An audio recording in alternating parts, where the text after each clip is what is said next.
Hey there, you're watching Bare Knuckle Binder. Welcome to the channel.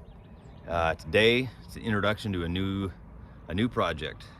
This is a 1959 B-120 4x4. I was doing some horse trading with my buddy Derek. In some of the details of the trade, I got this truck and he got my S120 4x4 Clum.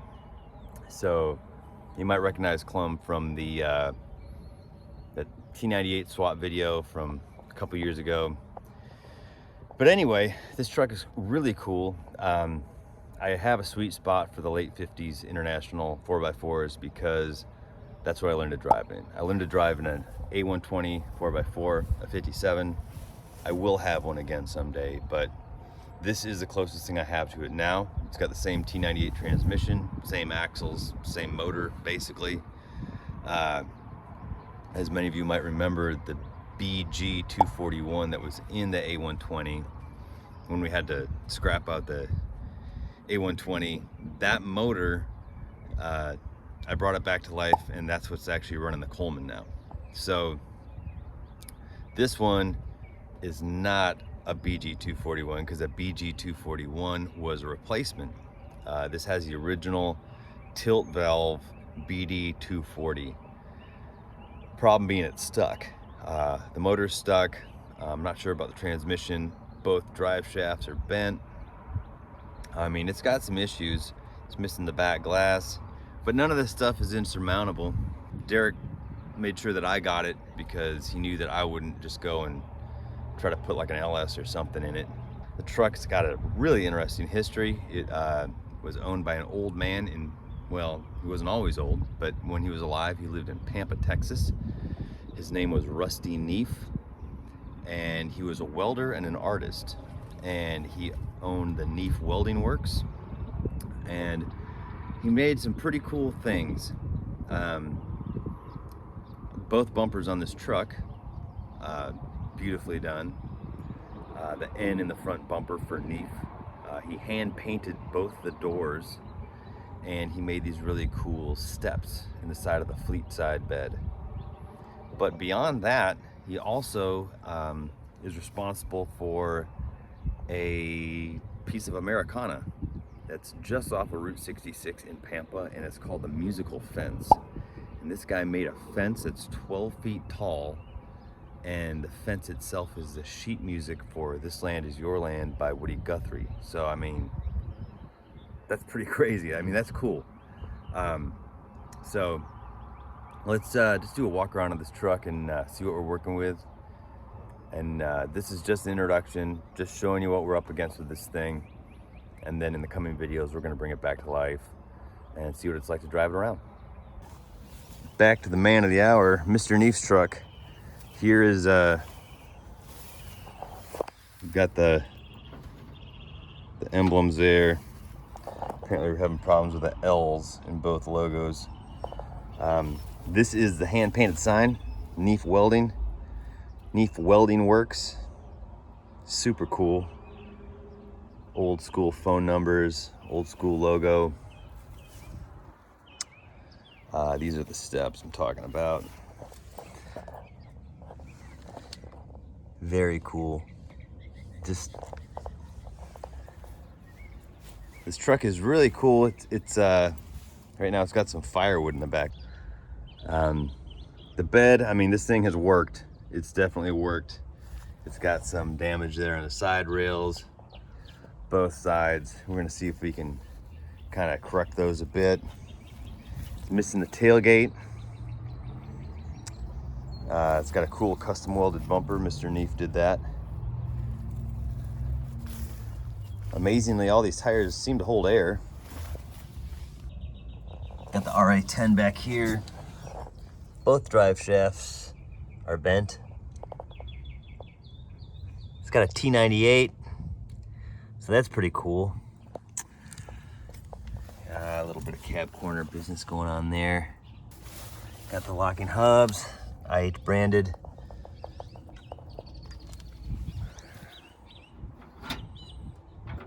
With the L's again. This one, no, that one's complete. I got a grill for that.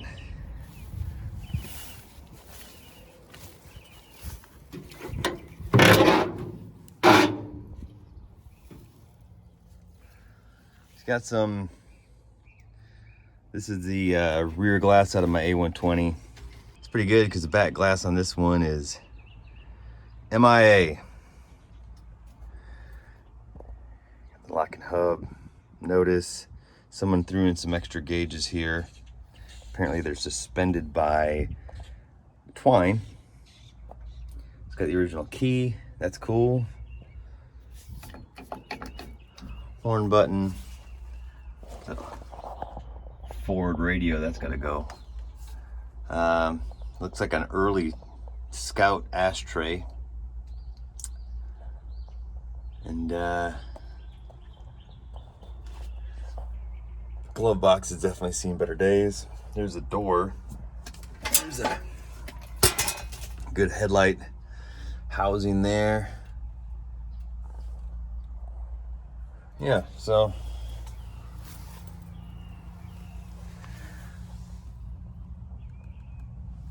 interesting enough. The original gas pedal. That this linkage here, though, that seems a little non-original. Pedal stuck. Remnants of the original floor pad. I don't believe that's the original heater. The seat, gonna have to recover that.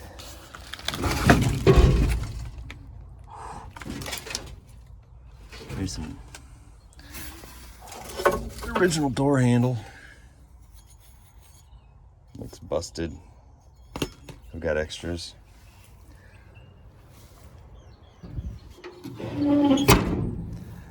So yeah, this truck is cool. I mean, it's definitely got some potential. Definitely needs TLC in the worst way. Let's take a look at the motor. So the motor seems to be stuck. So hopefully the motor's just stuck and the block's not cracked. I don't think the block is cracked because open this up and there's green in there. So that's a good sign. But what is cracked is that intake manifold. That thing seems pretty kaput.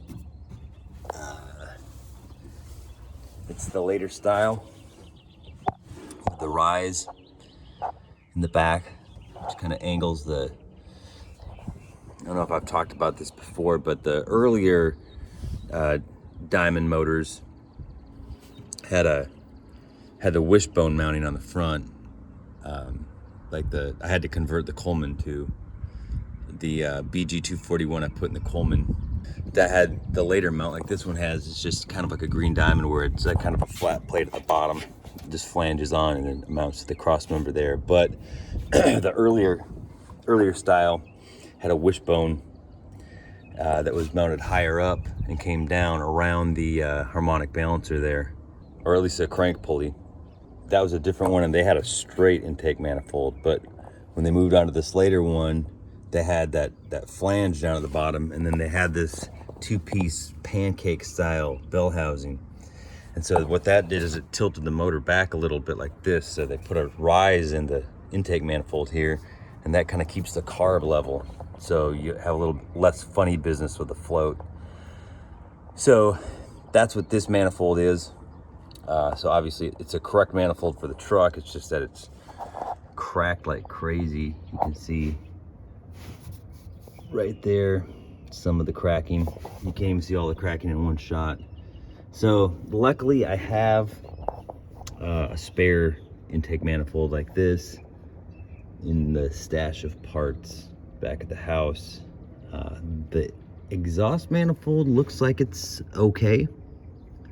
So that's a plus. You can see here the front drive shaft, that's bent. Battery tray here is rusted out. He added another one over there, so I don't know. The thing is, I mean, this motor is really dirty. The whole motor bay is dirty. So we've got our work cut out for us. Got the heater valve right there. I've never seen that before. Interesting. So to start out with, Be a lot of oiling stuff, a lot of getting stuff cleaned up. I almost want to pull the motor and just clean it all up. Get this thing running and driving. So there's going to be some interior work, obviously. I'm going to have to recover that seat.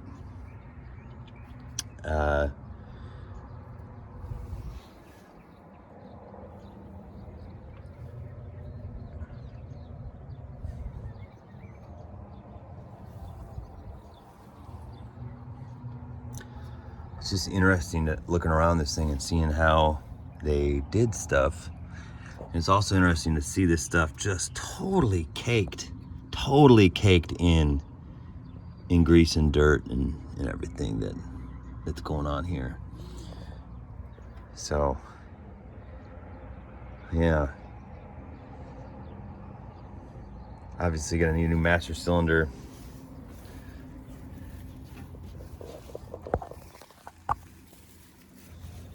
I'm gonna see how much of this original finish I can bring back.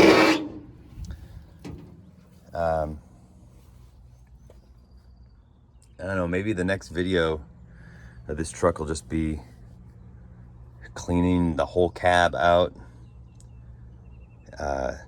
maybe tracing wires, seeing where they're all going. This thing here is a pull cable, and it looks like the old fuel selector pull cable, so I'm wondering if, but I only see one tank, so we'll have to trace it all out, see what we got. These gauges, yeah, those aren't gonna stick around. Those gotta go. Redo the dash. Interesting seat. Get that all done. Yeah, so there's stuff to do here for sure. I like the old patina of this one. I'm not a patina junkie, even though all my trucks look like I might be, but it's just got a cool history in this truck, so I'm thinking I'm gonna try to maintain this as much as I can. I don't know, it's just a cool old truck. Try to respect as much as we can, at the same time get it back to being functional. That's how I'm looking at it. These wheels we can clean up, and yeah, I mean, well, I get too much into it right now. I'll show you one thing I did find, is that the factory lift blocks that these trucks have, they decided they're gonna do better and just put these chunks of steel in there. So you got the two chunks here. It looks like they got 3 chunks over there. No. It's the missing tailgate. I've got an idea for that. That's I think gonna be perfect for this project. But well, we'll see. My goal really is to get this truck at least fired off, get that motor unstuck and fired off sooner than later. I think I'm gonna have to go through and basically rebuild both axles before I trust it to move. Obviously get at least a rear drive shaft straight and working. And then we can go from there. When we do the brakes, obviously be part of rebuilding the axles, and then just a master on top of that. This truck doesn't have a booster. It's 59. The motor should be original, and part of that is, if it was a later motor, it would have a PCV, and it doesn't. It is a tilt valve. You can tell by the wider valve cover, and it's got the rib running down the middle. The Holley 1904 carb, oil bath air cleaner. Yeah, just a old worked truck that's been worked. We'll take a look at that generator, but we'll probably put like a Delco alternator on there, and just so that keep the battery charged up, so we're not fighting voltage regulators and generators. And I always find these ground straps interesting. That's just, why not put it there, you know? Why not ground it to the body? I don't know. Anyway, well, this is Mr. Neef's truck. This is the introduction to the current newest project. I'm excited, man. I've had this truck since December, and I've just been busy with a bunch of different stuff, you know. Still daily driving the Coleman and figuring out stuff with that. So everything else kind of went in the back burner, but yeah, this truck should be, I'm hoping to have this thing running and at least moving under its own snort. I hate to have this thing just sitting here and not drive it around. I've got a B-100 parts truck, and it's got a pretty much near perfect grill for this. I'd really like to straighten out that bumper too. I mean, with a straightened out bumper and a good grill, this thing is a totally different looking truck. Not to mention some headlights. But we'll get there. But let me know what you think. Is this a cool truck or what? And you know, a lot of the trucks that I go and get in junkyards and drive them across the country, I mean, that's definitely a cool experience. But having this one in my backyard, it actually answers some questions, because folks ask me a lot, like, you know, why don't you just go get the thing on a trailer and bring it home? Well, look at all the people who have trucks, bring them home on a trailer, and how long does it sit in their driveway? Sometimes forever. Sometimes it never gets fixed. When you go and put yourself down in the middle of a junkyard and be like, well, this truck is my way home, they tend to get fixed right then, at least in my experience. And this truck is a perfect example, because I've had this for months now, and I've opened the doors a few times in the hood and looked at it, and that's pretty much it. Whereas the Coleman over there, I built that thing in 9 days and drove it home. So that also brings up another point. You know, what kind of a trip can we take this thing on? Well, I would really like to take this thing up to the musical fence that Mr. Neef built and take the truck back to the old man's handiwork. And Derek has told me when he sold me the truck that he'd been in touch with the old man's family, and this truck was sitting in a junkyard by Pampa, and I found a picture of the truck by the junkyard, I believe, and I tracked down the junkyard. So it seems like driving this thing to the Texas Panhandle, you know, I believe it's at least a good 9-10 hour drive from here, especially in this thing. I think that would be a pretty cool trip for this truck to make. I mean, it might not be cross country, but Texas used to be its own country, so guess what? Call that cross country. So, stuff to look forward to. Probably gonna change the tires before then. Get this thing up and running and back in her glory, and then we'll figure out what we're gonna do with it from there. So, anyway, thanks for watching. Like and subscribe, and maybe we have a video of firing that thing off. I think we need to do that soon. We need to be able to move these, man. This grass is getting tall. So, all right. See you in the next video.